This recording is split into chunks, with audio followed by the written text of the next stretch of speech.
第二家一个生出来患人本来治疗癌症，医生诊断伊敢若剩半年退休，手术治疗了后，申请出去外口互医生看，去年到期拢无转去家家报道，互人通缉。今年6月已经抓到人，这届搁要申请交保去外口互医生看，主管机关都唔准啊。 他已经癌症末期了，我很怕他死在监狱里面。就惊伫监狱内底翁无法度去陪伴遮济乖囡仔，蔡小姐讲甲脑更甜目眶红。我的爸爸抱他1天死1天，好，那陈水扁他可以共享天伦之乐，好。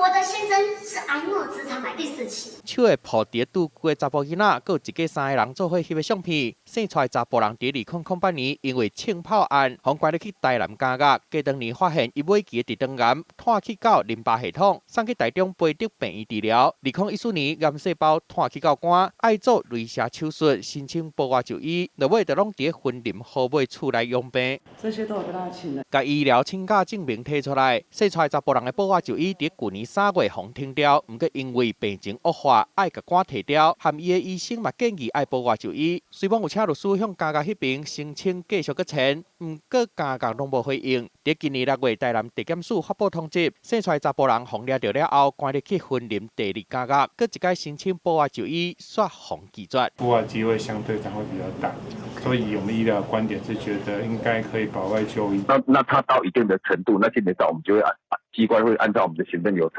加上这个前总统陈水扁会当保外就医，癌症尾期的患者煞袂用的，佫得爱经过评估。对家属来讲，逐工心内拢真艰苦。记者综合报道。